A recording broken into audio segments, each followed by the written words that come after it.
What's up, Digital Business Evolution? Welcome back to the show. I have another very special guest here today, another dear friend from a mastermind that I think I met in 2019. If you haven't caught on yet, most of my network has been from paying in rooms and putting myself in rooms that stretch me. So today we have the one and only Miss Andrea Sager, who is a three-time small business owner with her most recent exit at her 10x her initial investment in under a year.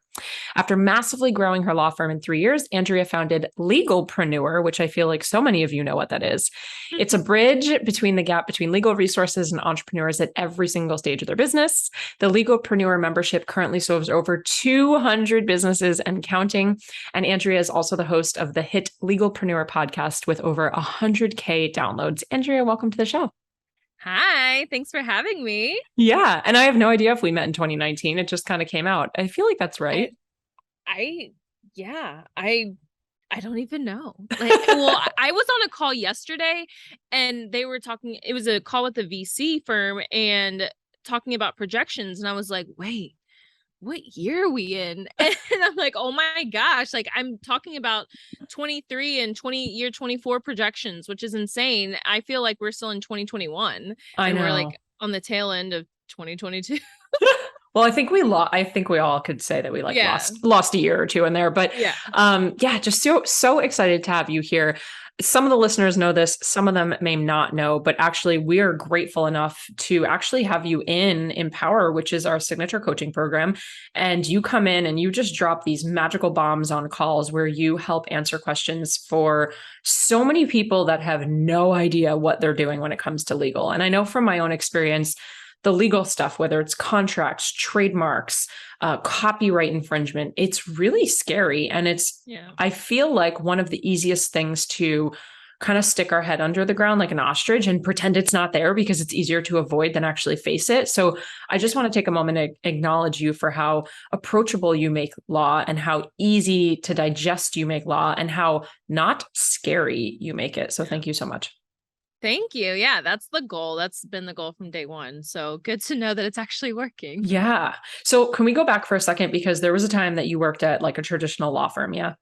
Yeah. So I had what at my time was the dream job. I was in Cincinnati working at a big law firm. And actually, so the movie or the show Partner Track that just came out on Netflix, I was watching it and I was like, wow, this is so accurate. Really? And it was so accurate. And so for those that haven't seen it, like it follows this Asian woman in a big law firm on the partner track and like hoping to make partner. And some of the things that were like said to her, some things that she knew, I'm just like, this is what I had to go through. Yeah. And I had the dream job. I'm a huge baseball fan and I was living in Cincinnati. I could watch a Cincinnati Reds game from my office and it was overlooking the stadium. Like it was the coolest thing from the outside looking in, but internally I was absolutely miserable because Yeah. I had another business. I'm just a serial entrepreneur and I wanted to serve those business owners because they were constantly coming to me. So I saw there was a need and the firm didn't want to help them. And so I knew, okay, it's time for me to go fill that gap because Wow. clearly they need help and they don't know where to go. So When why was not this? me? This was 2018. I Wow. actually had a partner tell me to my face, the firm, they were like, we don't want to serve small businesses. They're not quality clients. And that Mm. was really my defining moment. I think a lot of us have these certain defining moments in our life that completely changes the track of our entire lives. And that's what happened to me. And actually, I was planning my exit and my ex-husband and I were living in Cincinnati. We were planning on moving to Houston, where I am now. And it was a Monday, we put our house for sale. Wednesday, I remember texting him and saying, I'm miserable. I'm just going to quit. I have enough money to hold us over, blah, blah, blah. And he said, just wait until we have a contract on the house and then you can quit. And I was like, you know what? That is perfectly reasonable. I can wait until we have a contract on the house. That way we know it's going to sell. And literally that Friday, the managing partner and my mentor walk in and I knew because I'm like 5 minorities rolled into one. So I knew I always tell people that I manifested getting fired because I knew that they would have to offer me a severance package. And because some of the things that were said to me, it was like if the men are getting more work than you, that's just how it is here. You can't get pregnant in your first few years here. And mind you, that I actually miscarried 2 weeks before starting at the firm. And so they Wow. knew I was pregnant. And so it like everything, it was so many things were said. I was like, you're not allowed to say that. Like, you probably shouldn't be saying that. So Yeah. they walked in, and it took everything in me not to have a smile on my face, because before they said a word, I knew. And I had to like act sad. And they were like, it was a Friday morning, and they were like, take the weekend, think about it. Oh, because they offered me either a severance package or like continue like on this like rehabilitation track to like gain better status in the firm. And I was like, okay, I'll take the weekend to think about it. And I packed up my shit, never went back except to give them the signed um severance agreement. And that was that. I got a severance Wow. package, and I started my own firm that night. That's incredible. So from the very beginning, the idea behind this firm that you were starting was what? To help small business owners. So I had a clothing boutique before. I started online. I grew that. I manufactured. I had a brick and mortar store, like totally built that all the way up. And then I was like, okay, this is not what I want to do forever. So I sold that. And then that was also when I had just started at the firm. And I was like, I'm definitely not doing both. And what we did was or I wanted to just serve these business owners, because they kept coming to me, because there was a boutique community. They would come to me, and I would, when I was at the firm, I couldn't help them. But then I literally posted in one of the Facebook groups that night that I got fired, that Friday. I was like, hey, I'm finally on my own. Let me know if you need help. What type of stuff were Immediately. they asking you for though? Because I feel like with law, there's so much that we don't know. So I don't even know Yeah. what I would ask you if I were coming to you. Yeah, so a lot of them didn't know. They were like, I think I need a copyright or a trademark. And so that was really that's how I knew what to offer, because they were coming to me asking like, hey, I think I need a trademark or a copyright. And so I really figured out what they needed, because they Sure. didn't know what they, and I mean, when I first started looking into this, I didn't actually know. Yeah. And because I wasn't a business attorney. And finally, like, I narrowed it down, and I said, okay, this is what you need. These are going to be my packages. And off to the races. And that Wow. night I had my first client. That's wild. All right. So seems easier said than done. I'm sure there were a lot of Oh, hiccups along the absolutely. way. Yeah. And when I Absolutely. look at you today and everything that you're doing today, it's just wildly different. But let's go back for 1 second. Can you just clarify what is the difference between a trademark and then copyright? And then I think even registered is even another level, right? So can you just break that apart? And for the listener, we're talking about the little TM inside the circle, the little C inside the circle, the little R inside the circle. I'm getting a head nod. So I'm Yes. correct. Okay. Yes. Yes. So intellectual property, that's what they all fall under. Intellectual property is trademarks, copyrights, and patents. Patents are inventions, not anything that I cover, completely different ballgame. For most business owners, trademarks and copyrights are what you need to be concerned about. And honestly, as an online business owner, or most business owners, your most valuable assets are intellectual property. It's not anything tangible. And so trademarks, the easiest way to know the difference, trademarks equal branding. So anything that identifies your brand name, your logo, a slogan, the names of things in your business. So a podcast name, a product name, a service name, the unique names in your business, most likely that can be protected with a trademark. Question. Yes. So let's use Digital Business Evolution as an example. That's the name of our company, which we actually did trademark through your agency, which was incredible. Long process, but I'm super proud of it. Yes. If we trademark, or if someone trademarks the name like Digital Business Evolution, does that count across all boards? Meaning, can I now have that as my podcast title, and is it protected and trademarked, or is it just like the company name that gets trademarked? So there are different classes and different categories, essentially. And so whatever you're doing, you have to protect it within those categories. Got So it. there's not one trademark to cover literally everything in the world, because there's not any company that, well, maybe Amazon now, kind of, but you can't, there's literally not a company that does everything in the world. Sure. And so you have to specify what your specific goods or services are. So if you have let's say you have a clothing company, and then you want to transition into educating business owners that want to start a clothing company. That's a completely different class than actually having a clothing company versus educating and teaching and having courses. So everything that you're doing, it has certain classes that go along with it. And if you want to be protected, you have to make sure you file in every single class that you're eligible for. Got it. And you could potentially try to register under using the same name for like clothing, digital education, so on and so forth, podcast, but it doesn't necessarily mean that it's going to be available, correct? Exactly. Okay. Yes. Got it. Yes. And the thing about trademarks is it's not just the same exact name that can be infringement. It's anything similar enough to where consumers are likely to be confused. So confusion doesn't have to occur, but it has to just be likely that it could occur. So if someone tried to go for like digital business revolution, that could be really confusing, right? So that could be something that I would say, hey, no, that's too close. Yep, exactly. Got it. So you heard it here, folks. Don't use digital business revolution. Yeah. And what happens a lot of times, honestly, I've seen it a number of times where you or somebody in your position is doing the teaching to help people start their own businesses and doing certain whatever they want to do. And the students don't understand intellectual property and they end up using something very similar because that's all they know. And so a lot of those people come to me and they're like, how do I go about this? Like they're my student. And so I just tell people, look, use that as a teaching moment because like you're the educator. So you want to make sure that you are arming them with all the resources necessary. That's always a sticky situation though.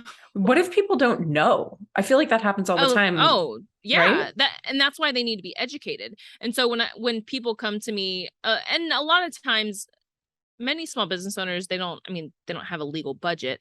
And so my job is to make, provide as many resources as much as possible to where they have to spend the least amount of money.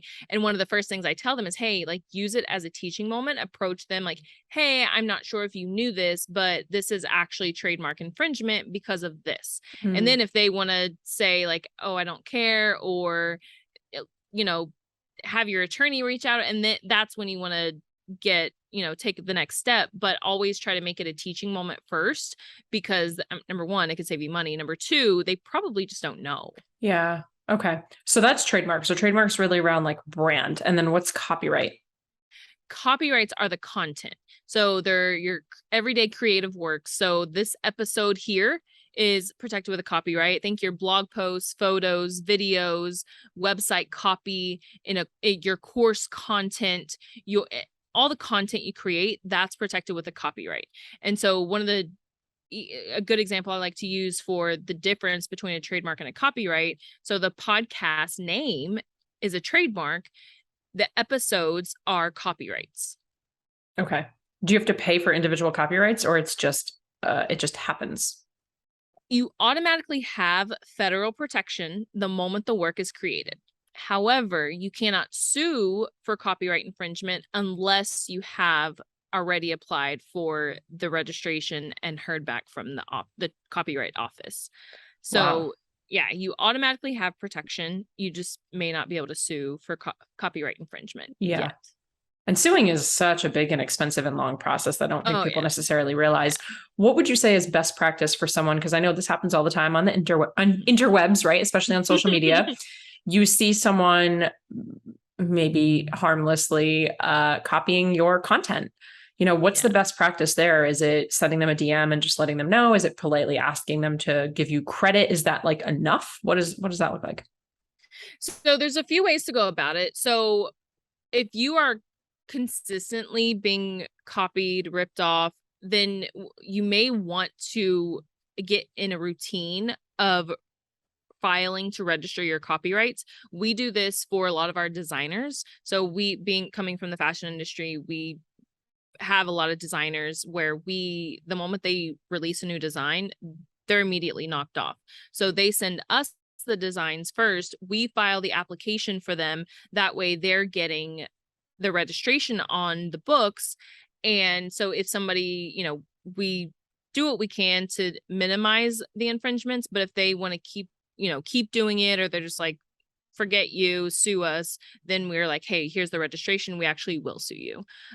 So it depends on how often you're being ripped off. If it's just a few instances here and there, you probably, so I mean, those clients pay us a lot of money every month to do this for them, because it's literally their business model, to make sure like, hey, we don't want people ripping us off because we're losing money.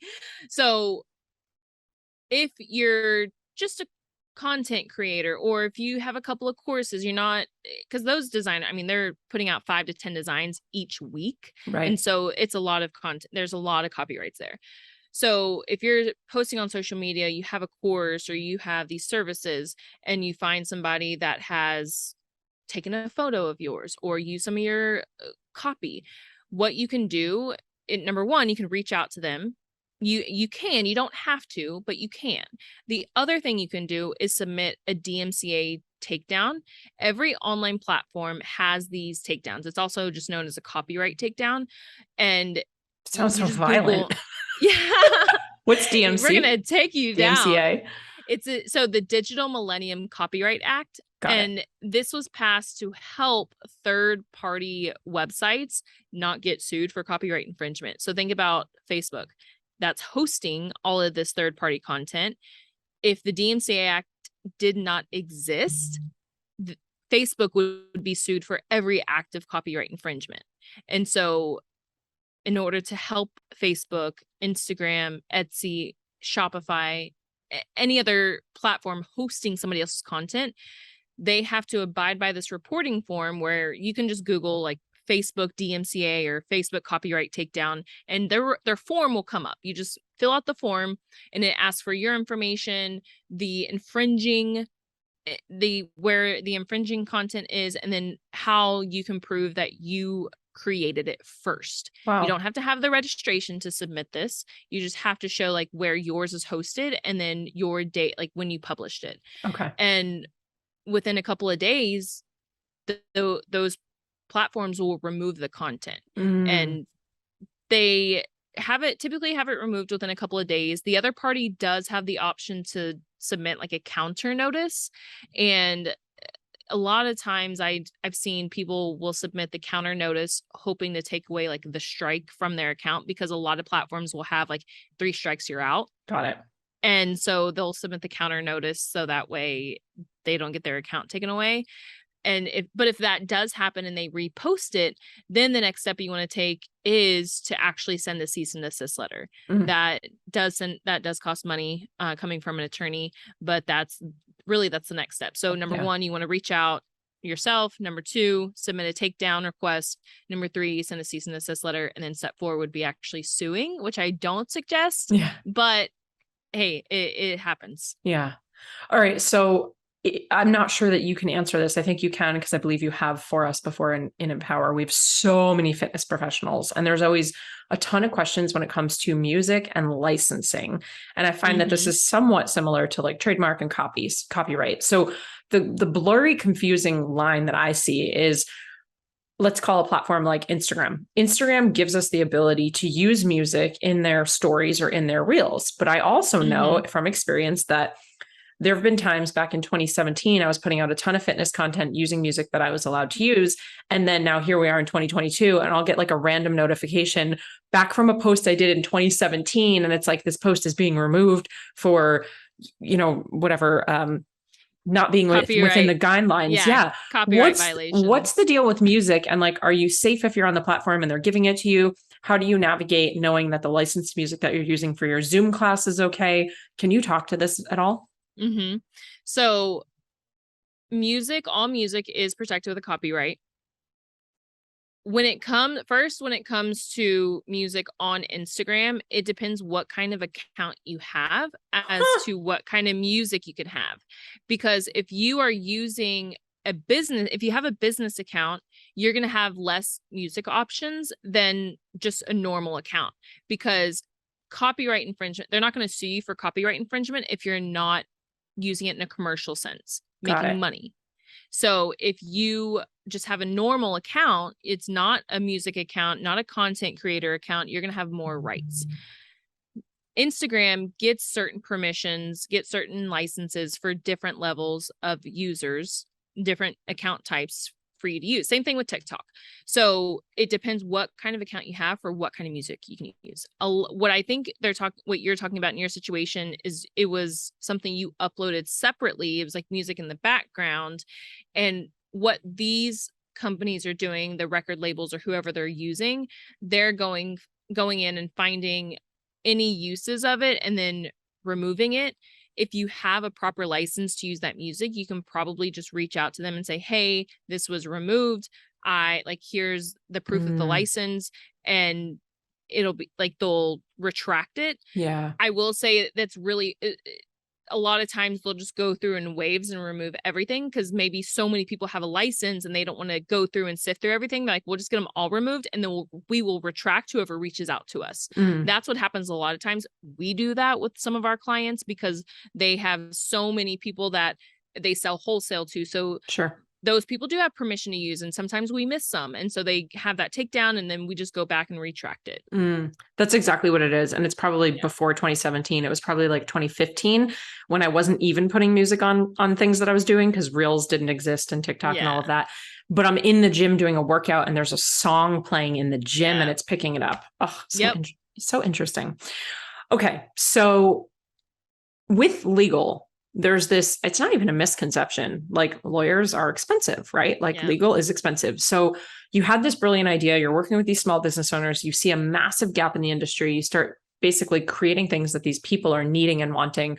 And you come up with this idea to basically bundle together the most common contracts, disclaimers, terms and agreements, and different like waivers that business owners, small business owners, coaches, entrepreneurs, digital marketers are going to need and use.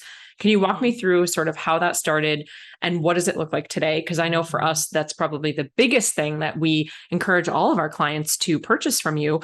And the main reason, I'm going to give myself a pat on the back here, is because I've been in a lot of different coaching programs. I've had incredible coaches. I've been in a lot of really cool courses. And anytime a question came up around legal, more often than not, the answer was like, yeah, it's fine. Here's my contract. And you can just edit it. Yeah. And that never felt, well, it didn't feel legally sound, but it didn't feel in integrity. And so a couple of years ago, when we started putting together Empower and deciding to, bring in the legal component, I was searching for a lawyer. I was searching for someone who could help with contracts. I was even telling my clients, at least go to LegalZoom and see if you could buy something. I refuse to give you the contract that I'm using that I paid for. And my clients used to get really pissed at me. They were really annoyed. And I'm like, I can't do that. I can't give you that.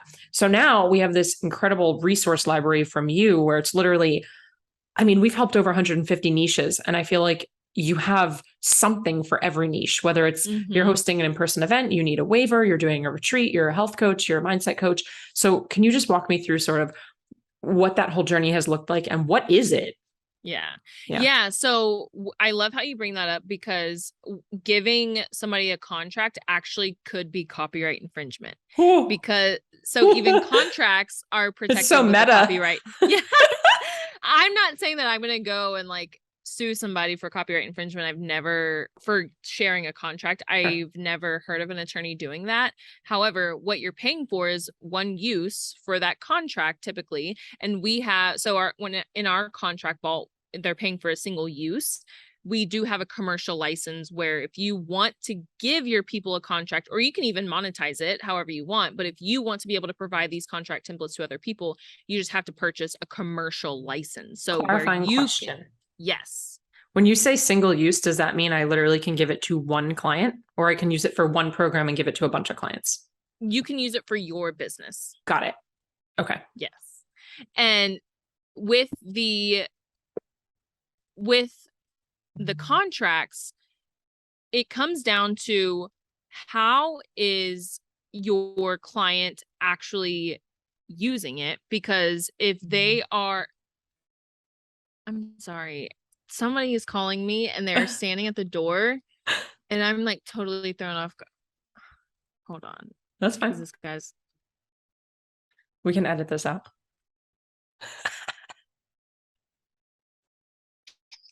Hello. Hey. Okay, go. I'm on a podcast interview. Oh, whatever. Come back in an hour. No. I can't see you. You don't want to see me. All right. Yeah. Bye.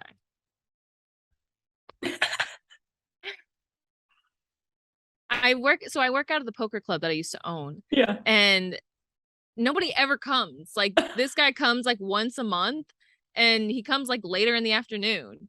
That's so funny. All right. So contracts, one-time use, Okay. commercial. Okay. So when you have your own contract, you most likely paid, whether you got a template, you paid an attorney for a custom contract, you're paying for a single use. If you want to be able to give that to other people, you just need to purchase a commercial license. Now, what we did, what happened was in my law firm, people were coming to me like, hey, I'm launching this course or I'm doing this. I need a brand new, like, I need this huge contract. It's going to be great. This business is going to be great. Well, because they were so new in business or so new at what they were doing, they didn't know the specifics that they wanted in their contract. So I would take them through all my questions and like do what I do to create a custom contract, and ended up they were just using my template anyway because they didn't know what they needed. So I realized people were paying me for a custom contract, but they were just getting my template because they didn't know the specifics that they needed, which is normal, completely normal for new business owners. And that's why we started the contract vault, because so many new business owners, it's like, you don't need to pay $500, $600, $700 for a custom contract. Just get started with a template, an attorney drafted template, and then you'll learn as you go along in business what you like, what you don't like, what you want to change. And that's when you graduate to a custom contract. And so we started the contract vault and we break it down into different niches to where, like, hey, if you're a photographer, you need all these contracts. If you're a podcaster, you need all these contracts. If you're a coach, you need all these contracts. And so whatever niche you're in, you just buy that bundle and it has all the contracts that you need for your business. And so we launched that in 2020, and now we've just like completely like transitioned only into that company, which is Legalpreneur. And now we have many other things besides just the contract vault, but that's why we started the contract vault. Oh, it's literally the best thing in the entire world. We lightly force no, we deeply encourage all of our clients to just fish around and find something that can work for them, because you even have like a bit more generalized bundle of sort of coaching. So for the person who's not 100% sure, or they're in the middle of pivoting their niche or whatever that might be, we're all always evolving and growing. So I could not suggest it enough. I could not encourage it enough. Simple plug here. What's the website? Where can people find the vault? Thecontractvault.com. Okay. And we'll put a direct link in the show notes.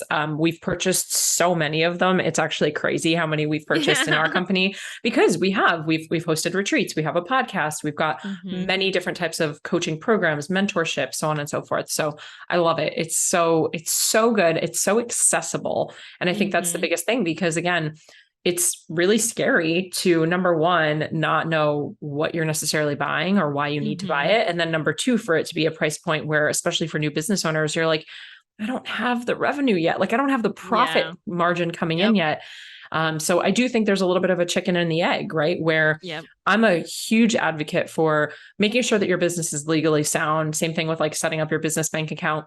What's your take? Because I have an opinion on it. Of course, you're an attorney, but what's your take on, if order of priority, like get the contracts and disclaimers, terms and agreements under your belt, how fast should someone really be thinking about something like trademarking and copywriting, especially knowing at the beginning of their business? I know for me, it's like, they're probably not even going to be selling that same program or course in 6 months. Yeah. So where's like the priority here?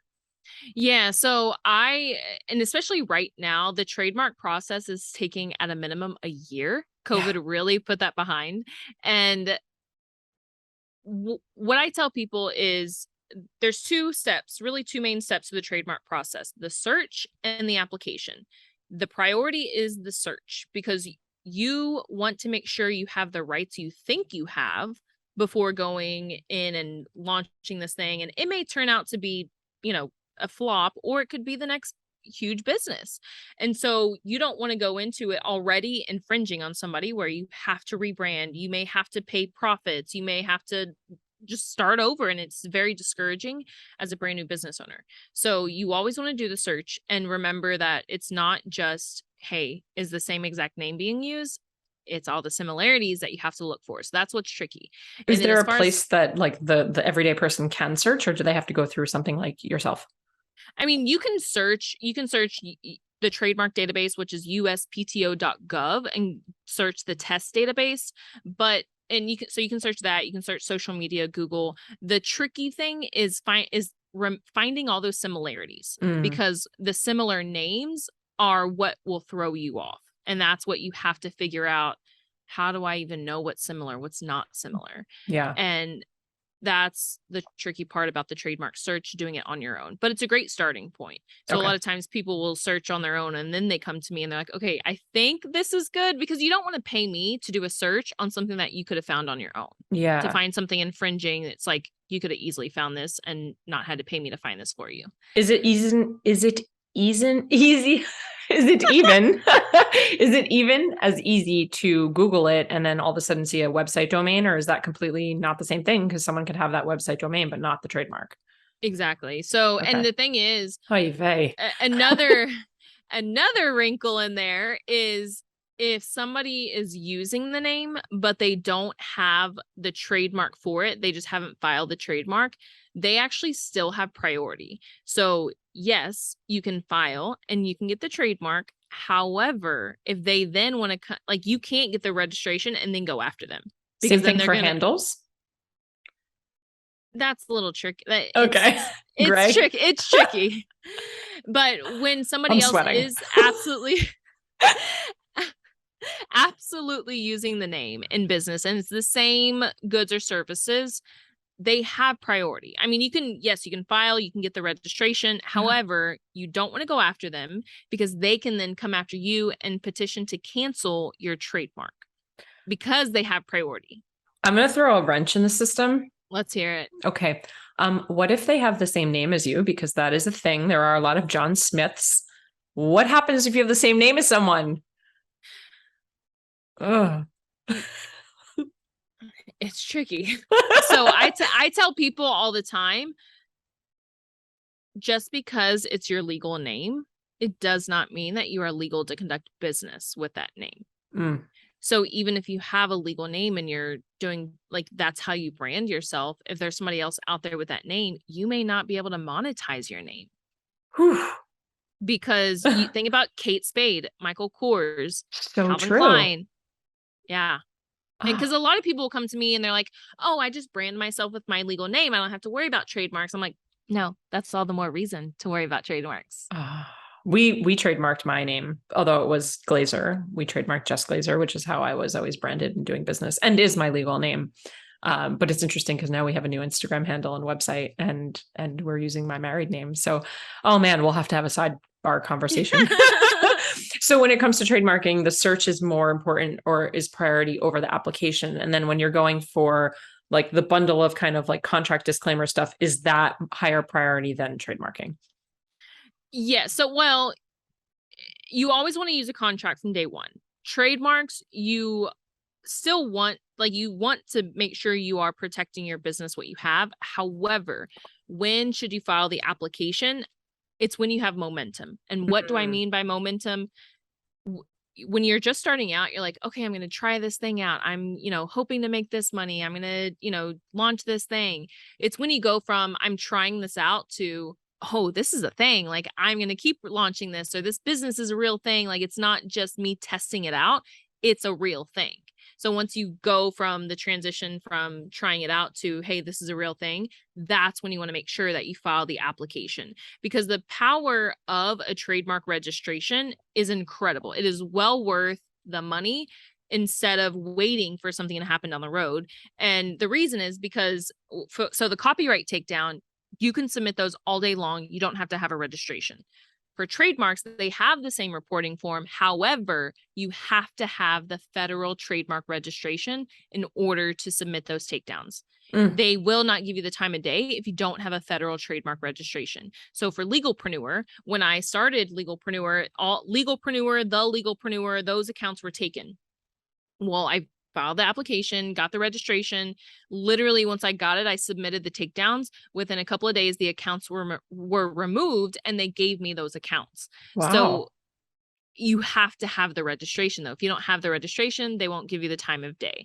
And it's really just it's really powerful for enforcing the trademark on your own, because for those reporting forms, like, yes, me, the attorney, I can submit the takedowns for you, but it's also something you can do on your own. So it's like, hey, yes, spend money to get yourself protected up front, but it's going to cost you less down the road. And rather than if you did actually wait and then you want to start legally protecting yourself, or what I've seen happen is somebody waits and then somebody comes along and files the trademark, and then whether you want to then protect yourself or they try to come after you, it's just a huge headache from them, because you then have to spend at least 10 times more money than if you would have just done the work up front. Yeah.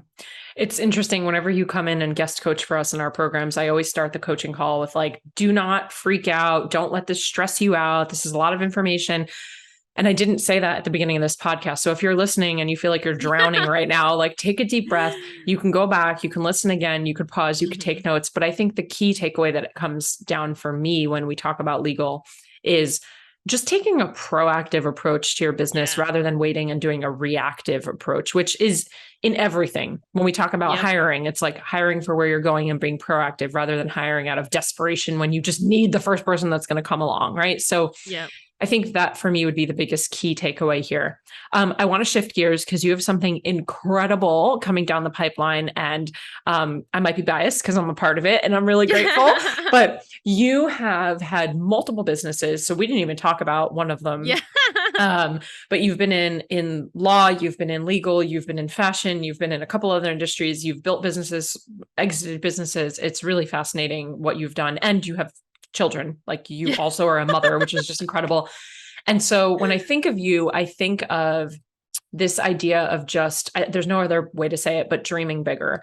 We play the, crazy, stupid idea game all the time. And for me, you respectfully play crazy, stupid idea time all the time. And when I met you, it was, I'm doing this thing. And now here we are 3 years later, and you're like, I'm doing 15 other completely different things that I wasn't doing 3 years ago. And so I just want to acknowledge you for the action that you always are able to take so fast. You don't seem to procrastinate. Certainly not in the front of camera. You kind of just, you see it and you go for it. And I love that about you. So right now you're putting on this incredible event in my favorite place, Phoenix, in October. It's called Dream Bigger. Can you tell me about the event? Who's it for? What can they expect? And the biggest question is this going to be a boring legal conference? So this event, I am so excited for it. It was really on my heart this time last year to throw a live event, because what I've gone through over the past 2 years is huge life transitions, transitioning out of my marriage, transitioning from the law firm to legalpreneur. And honestly, exactly a year ago, what I realized is that I was not dreaming big enough. And so Chris Harder, who I'm sure everybody listening knows who he is, he all last year in 2021, he kept telling me, because we would have our calls and I'm like, I'm good, I'm fine, it's whatever. And he was like, every single call, he would tell me, Andrea, good is the enemy of great. And I heard him. I always heard him. I just didn't know what was next, because I was getting very unmotivated with the law firm and healing all the childhood trauma. What I realized was the law firm was so tied to my old identity. And I finally left my marriage. I finally realized that the law firm, it was so tied to who I was back then. And that's why I was no longer motivated in the law firm. And the big goal with the law firm, I was like, oh, I'm going to make $1 million. I hit $1 million within 2 years, and we made $1 million every year after. And so it's like, okay, I hit that goal. And I have I'm just unmotivated, but I didn't know what was next. And finally, Chris, at our last meetup for the mastermind last year, he literally, I feel like he was talking just to me. He has that effect on us. Oh my gosh. It was crazy. He was like, some of you are playing too small. You are sitting on something that has the potential to be massive. And he was talking about really going into true startup mode and building building it up, just not being a service-based business, really building a startup. And I was like, holy shit, this is me. I know what's next. It's legalpreneur. And so from there, literally a year ago, we decided to go all in with legalpreneur. And so my goal with legalpreneur is to sell it for $1 billion. Woo! And yeah, Woo! yes, within 5 to 10 years, we will sell legalpreneur for $1 billion at least. Well, what I realized was this whole time over the past 2 years since I left my marriage, I have not been dreaming big enough. Like I was dreaming big. Like I had, not everybody builds $1 million business, and especially not within 2 years. So like I was dreaming big, but then I was like, I can do anything. Like I can literally do anything. And so this whole conference is a culmination of people that came into my life when I didn't know I needed them in my life. And so a lot of the speakers are just people that touched me in some way, impacted me in some way, especially over the past 2 years. And I just want to encourage people and motivate people and help them see like, hey, even though you may be okay right now, you may be doing good, you may be doing really well, you need to dream bigger. Like there's so much out there. And honestly, so people are like, why do you want to sell legalpreneur for $1 billion? I'm like, because I can. Like, I just want to see if I can. Like, why not? Like, we are literally here for one life. Like, why not? Why not? Like, yeah. I built a business to $1 million. Why not build it to $1 billion? So cash. Like, why not?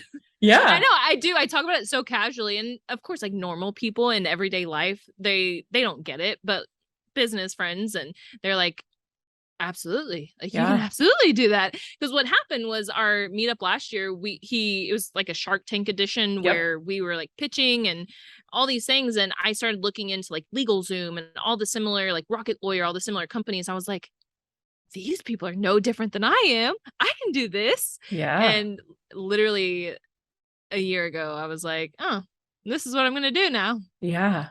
So, I think you said normal, which we use that too, right? Like the 9 to 5, the normal, the people that are just in your life from back in the day that maybe aren't in the entrepreneurial space or the growth mindset, personal development space. There's no better than, there's no hierarchy. It's not one is better than the other. I believe that there's kind of like compartments. And so there's, I call it frequency now. I say, because I don't like to use like people on my level, because I do not like that. Like it level feels like higher, like better than or less than. No, like it's just a different frequency. It's a different channel. It's just a different channel. When you're on back in my day, our car radio, right? Like you'd hit the search button or the seek button and it would go through the different channels. And sometimes they were staticky and then sometimes they would come through, and there's country and there's rap and there's pop. And so it's just a different channel. But what would you say to the person who's listening? Because what I'm interested in knowing is, I'm sure there are a ton of people in your life who are like, you're crazy. Yeah. Why are you even $1 billion? Who do you think you are? Jeff Bezos, right? So how do you navigate the people who don't support you? How do you navigate those conversations? How do you sort of keep yourself in your motivation and drive to go for something that's so crazy stupid when you're surrounded maybe by people that don't get it? Yeah, honestly, it's taken a lot of work to get here, but I just have learned to trust in the universe. When I left my marriage, my parents didn't talk to me for weeks. Wow. Or my mom barely talked to me for a couple months. My dad, he's very Catholic. And so he like had candles lit all around the house. I was like, Dad, it is so far gone. And they were legitimately mad. And finally what happened, I just didn't care. Like I knew, and I had faith that, and I trusted the universe. Like what I dealt with for so long, I just knew like it doesn't have to be like this. And then I like all the childhood trauma, healing, all of that. I just learned to literally just trust the universe and just know like if it is on my heart, if it is something that I desire, it's going to happen. Yeah. I don't know how, but it's going to happen. But you've taken action steps as well, like getting yourself in the room, in the masterminds, surrounding yourself with people that do get it, that aren't in that different frequency, right? Different way of thinking. So what would you say to the listener who's like, okay, I'm intrigued about this event, which I want to hear even more about. but I'm scared out of my mind. Who am I to travel across the country? I'd have to fly. I have to leave my family. It's going to cost me money. I don't know anyone. What would you say to them? Yeah. Trust in the universe, trust whatever higher power you believe in, because I will tell you this, whenever I used to travel, when I was married, I would physically be ill. I would be sick to my stomach the days leading up to it because I knew coming back, it was just going to be shit. Like it was going to be crap. And for whatever reason, we would fight about this, and it was always just when I traveled, and it wasn't directly him like complaining about me traveling, but it was always a result of me traveling for work. Like I never would just like go and have Go a to vacation. Hawaii for a week. Yeah. It was always for work, and it would just always cause so many fights. And I just learned to trust, like it doesn't have to, like I just knew there was so much more for this life. And once you have faith, like once you really confirm and have faith that, hey, there's something better out there for me, there's something bigger. And I'm not saying like maybe your relationship is not good. I'm talking about if you're feeling stuck in something, if you're feeling called to do something, trust that. Literally trust that, and know that literally every single one of your desires, it's going to happen. You just have to make sure you take that aligned action.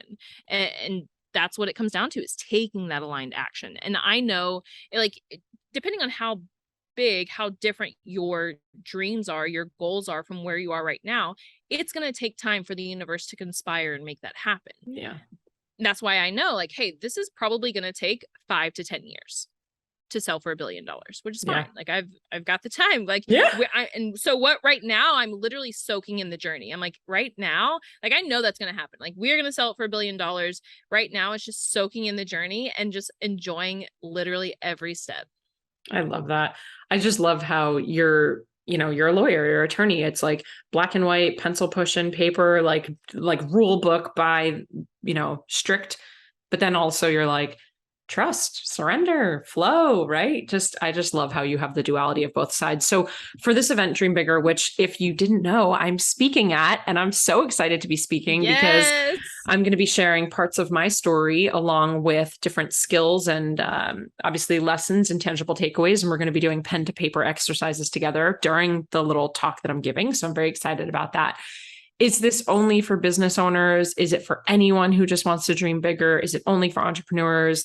Do you have to be at a certain level in your business? Like, who is it for? It is for business owners.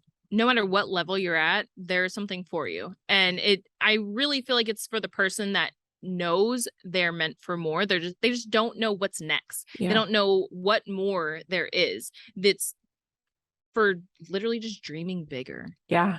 What are the dates? Who are some of the speakers, and what are you most excited about? Yes, October 5th through the 7th, any business owner, it doesn't matter. And we have attorneys that will be there. We have literally any type of business owner you can think of. You're speaking, Chris Harder, Ali Webb, the founder of Dry Bar, Danielle Canty, co-founder of Boss Babe, Pollyanna Reed, she writes for Forbes, entrepreneur. We have Jake Kelfer. He helps you self-publish a book in 30 days. He's incredible. His energy is just phenomenal. Yeah. Whitney Lee. We're gonna have Lizzie Hofer. Wow. So many amazing kick booty speakers. I love it. And we'll put the link in the show notes, like I said. Okay, so I can talk to you all day, especially when it comes to legal, because I know nothing about it. And I'm just like absorbing everything you're saying and soaking it all up. I know I'm definitely going to go back and listen to this episode on slow-mo and take some notes. But before we wrap the episode, I want to ask you just a couple of questions. So what are you currently reading or listening to? I literally am listening to a good book right now on audio, but of course it is escaping my brain. The Lean Startup. It is about startups, but also podcasts. I just started listening to Theories of the Third Kind. Have you ever heard of that? No, but I'm going to check it out. We went to Podcast Movement a couple weeks ago and we met the co-hosts, and they have like 1 million downloads a month, like absolutely killing it. Yeah. Wow. Okay, it's cool. A great I'll have podcast. I'll have to get that one and tune in. What did you want to be when you grew up? I wanted to be a lawyer. Oh, really? Yeah. Wow. I wanted to be a lawyer because I wanted to make a lot of money. Like that was literally, I was like, I want to make a lot of money. I want to be a lawyer. But then I learned that's not how I'm going to make a lot of money. Yeah. Like it is my path. Like I very much am like, have had a great path. But then I realized, okay, I'm not going to make as much money as I want to make being a lawyer. Yeah. Yeah. Best piece of advice you've been given? I don't know if it was advice, but what Chris Harder would always tell me is like, hey, good is the enemy of great. Yeah. Like that literally stuck with me forever and ever. And that's why I finally decided, okay, it's time to go all in with Legalpreneur. Yeah. Isn't that funny how someone can just have such a powerful voice inside of your head? I mean, he's been that for me for almost 9 years, and there have been so many things that he has said that just has shifted everything for me. So I get that. Final 2 questions here. If I hypothetically were to write you a check tomorrow for $50,000 that you had to invest back into the business, for the business, on the business, how would you use it? You could break it up if you want. 100%. It would be just for dream bigger, probably on Facebook ads to get more people in the room. I love that. Before we sign off with our final question, where can people find you and connect with you and learn more about you? Where do you hang out most? And what other cool things do you have going on besides Dream Bigger? Yeah. So Instagram, TikTok, at the Legalpreneur. Also, my personal Instagram account is at Andrea Sager Law. Thelegalpreneur.co has our legal protection playbook. It is $37, teaches you everything you didn't know you needed to know about the legal side of your business. Plus, it comes with a one-on-one legal strategy call with me. So the course itself teaches you like the general legal stuff. And then on the one-on-one call, we really get down to the nitty-gritty specifics of your business because everybody's business is different. So we make sure to cover your specific needs in the one-on-one call. That is an insane value for $37. I'm like, can I buy like 10 of them just so that I can have 10 calls? Yeah, exactly. Always looking for the loophole. Oh man, Andrew, I'm so grateful for you. Our final question here is, we named the podcast and the business Digital Business Evolution because we believe we're always evolving and growing into another version of ourselves, and that our business is a reflection of that growth. So what is your next personal or business evolution? Ooh. So I also do have a book coming out in January. I didn't know that. Yes, it is Legalpreneur, the business owner's guide to the legal side of their business. That's coming out in January. So that's like the whole evolution there. But I think professional wise, I'm doing a lot more speaking. I have my first paid speaking gig coming up. And so I like part of the book, the reason for that is I wanted to do more speaking engagements, paid speaking engagements. So that's I think that's the next big like evolution of Andrea, is really doing more speaking on bigger stages. Oh my gosh, I love it. That is so exciting. I can't wait till it comes out. We'll be able to gift it to people and share it with everybody. So Andrea, thank you so much for your time. I really appreciate everything that you do, and just being able to have you in our corner legally and for all of our clients, because what you do is so important. And like I said at the beginning, you just make it so easy to digest. So acknowledging you there. As always, if you love this episode, please take a screenshot, tag Andrea and I both at I am Jessica DeRose and the Legalpreneur. Let us know what your biggest takeaways are. But more importantly, shoot me a DM and let me know that I'm going to be seeing you in Phoenix, October 5th to 7th, when I'm speaking at Dream Bigger. I'll drop all the links in the show notes. And as always, cheers to your evolution. Thank you so much for tuning in. If you loved this episode, I invite you to be a part of our ripple effect and share it with a friend. And please, if you feel called, take 30 seconds to leave a 5-star review, and I'll be forever grateful. Until next time, cheers to your evolution.